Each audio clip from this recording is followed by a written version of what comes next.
MLA గారి మీద చేసినటువంటి ధర్నా నేను మైనార్టీ పక్షాన ఖండిస్తున్నాను.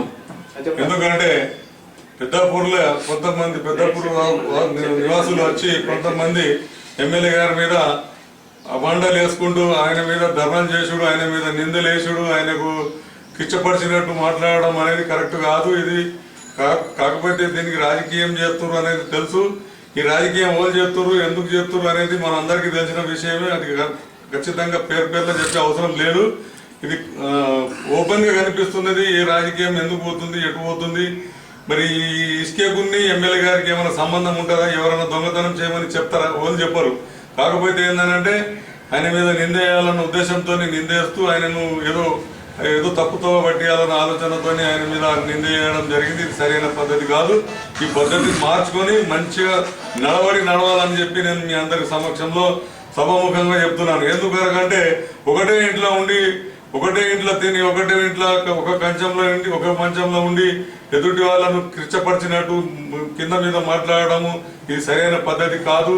ఇది ఎమ్మెల్యే గారు, ఇంత మంచి ఎమ్మెల్యే గారు ఉండగా దాన్ని మళ్ళా ఏదో రాజకీయం చేసి ఉంటా సీదా చేసుడుకు ఈ ఇసుకకు ఆ పెద్దపురం గ్రామస్తులకు ఎమ్మెల్యే గారికి ఎలాంటి సంబంధం లేదని చెప్పి మీకు సభాముఖంగా మైనార్టీ పక్షాన నేను తెలియజేస్తున్నాను. మీకు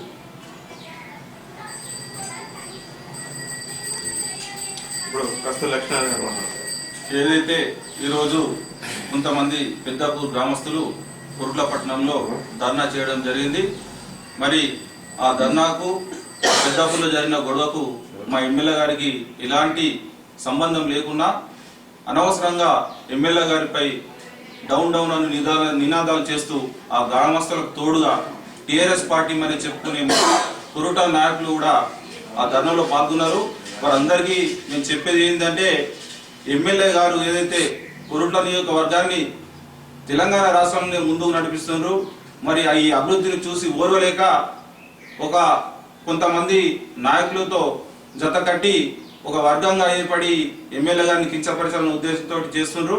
మరి ప్రజలందరూ వీటిని గమనించాలి. ఎమ్మెల్యే నీతి నిజాయితీకి మారుపేరుగా ఉంటూ 3 సార్లు ఎమ్మెల్యేగా గెలిచి ప్రజలందరూ సేవ చేస్తున్నారు. మరి దీన్ని ప్రజలందరూ గమనించి ఇలాంటి వారికి మేము ఒకటి చేస్తున్నాం. అనవసరంగా ఎమ్మెల్యేను గెలికే ప్రయత్నం చేయొద్దు.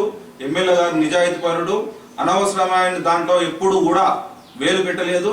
ప్రజలందరూ తెలుసు, ఇక్కడ వ్యాపారస్తులకు కూడా తెలుసు. కాబట్టి ఎమ్మెల్యేను ఎవరైనా సరే వ్యతిరేకించిన అవమానపరిచిన ఊరికినే లేదు. కొరుట్ల టీఆర్ఎస్ పార్టీ పక్షాన మీ అందరినీ హెచ్చరిస్తున్నాం.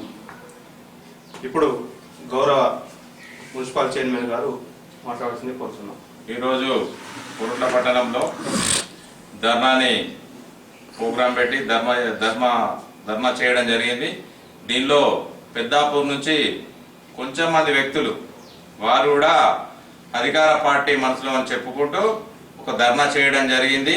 ఈ ధర్నాలు కూడా కొరుట్లకు సంబంధించిన టీఆర్ఎస్ పార్టీ నాయకులు కూడా కొంచెం మంది పాల్గొనడం జరిగింది. ఇది సరైన పద్ధతి కాదు. ఎందుకంటే మన ఎమ్మెల్యే గారు మన జిల్లాలోనే సీనియర్ ఎమ్మెల్యే, 3 సార్లు ప్రజల హృదయాలు గెలుచుకొని ప్రజల హృదయాలు దోసుకొని గెలిచిన ఎమ్మెల్యే. ఆయనను వ్యక్తిగతంగా ఏదో విమర్శించి ఏదో లబ్ధి పొందాలని ఒక వర్గం ప్రయత్నిస్తున్నది. కొరుట్ల నియోజకవర్గ ప్రజలందరికీ కూడా ఎమ్మెల్యే గారి గురించి ఏందనేది మొత్తం తెలిసింది కాబట్టే 3 సార్లు ఆయనను ఎమ్మెల్యేగా ఎన్నుకోవడం జరిగింది.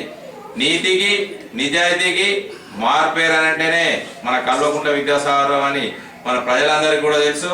ఆ ప్రజలందరికీ తెలుసు కాబట్టే ఆయన చేసిన సేవలను కొనియాడుతూ ఇప్పుడు రాష్ట్రంలోనే మన కొరుట్ల నియోజకవర్గాన్ని ముందుంచిన వ్యక్తి. ఎంతో మంది ఎన్నో ప్రశంసలు కూడా ఇవ్వడం జరిగింది. దానిలో భాగంగానే మొన్న ప్రభుత్వ హామీల కమిటీ చైర్మన్ కూడా సీనియర్ నాయకుడు అని కూడా పదవి కూడా ఇవ్వడం మన గౌరవ ముఖ్యమంత్రి గారు ఈ పదవి కూడా ఇవ్వడం జరిగింది. ఎమ్మెల్యే గారు చేస్తున్న అభివృద్ధి పనులను చూసి ఓర్వలేక ఒక వర్గం మేము కూడా టీఆర్ఎస్ అని చెప్పుకుంటూ టీఆర్ఎస్లనే వాళ్ళు ఉంటూ ఇవాళ మన గౌరవ ఎమ్మెల్యే గారిని ఎమ్మెల్యే డౌన్ అనే నిదానం చేయడం జరిగింది. ఇది సరైన పద్ధతి కాదు. ఏమన్నా మీకు వ్యక్తిగత ఉండే చూసుకోవాలి కానీ ఎమ్మెల్యేని డిఫేమ్ చేస్తే మాత్రం ఈ పద్ధతి కాదు. కొరుట్ల ప్రజలు ఎవరు కూడా వట్టిగా ఖాళీగా లేరు, ఎవరు ప్రజలు కూడా ఊపుకునే పరిస్థితి లేరు. ఎందుకనంటే పెద్దాపూర్ అనే గ్రామంలో వాళ్ళకు వ్యక్తిగతంగా ఏమో గొడవలు ఉన్నాయి కావచ్చు, కానీ అది ఎమ్మెల్యే గారికి రుద్దుడు సరైన పద్ధతి కాదు. ఎమ్మెల్యే గారు అవినీతిని అంతం చేసే వ్యక్తి, నీతిని ప్రోత్సహించే వ్యక్తి అని మీ అందరూ తెలుసు. మా పార్టీకి సంబంధించిన మా వ్యక్తులే ఏదన్నా చిన్న పొరపాటు తెలుసో తెలియక చేసినా కానీ వెంటనే మాట్లాడి నిలదీసే వ్యక్తి మన ఎమ్మెల్యే గారు. ప్రజలకు న్యాయం చేయాలి, సేవ చేయాలనే ఉద్దేశంతో ఆయన వ్యక్తిగతంగా పెద్ద కాంట్రాక్టర్ అయినే కాంట్రాక్టర్ పనులు అనేది విడిచిపెట్టుకొని ప్రజాసేవకు వచ్చి ప్రజాసేవల ఆయన ఉన్న ఆస్తులు కూడా అన్ని కరిగిపోయేలా అమ్ముకొని కూడా ప్రజలకు సేవ చేసే వ్యక్తి. ఈ ఇసుక మాఫియా అనేది ఎవరో కొంచెం మంది ఎవరు చేస్తున్నారో ఏం చేస్తున్నారు అనేది మొత్తం లీగల్గా అందరూ తెలిసిన విషయమే. మన ఎమ్మెల్యే గారికి ఎట్లాంటి సంబంధం లేదు, ఆయన స్థాయి కాదు అది. ఒక ఇసుక మాఫియాను ప్రోత్సహించేంత మాఫియా ఆయన స్థాయి కాదు. ఆయన ఎమ్మెల్యే ప్రజలకు ఒక దేవుని లాంటి వ్యక్తి. ఎందుకనంటే మనకి ఎగ్జాంపుల్ చూస్తే ఏర్పడుతుంది. మనం తెలంగాణ సాధించుకొని 3 సంవత్సరాలు అయితే ఈ 3 సంవత్సరాలలో రాష్ట్రంలో లేని విధంగా మనకు 67,000 పింఛన్లు కూడా ఇప్పించడం జరిగింది.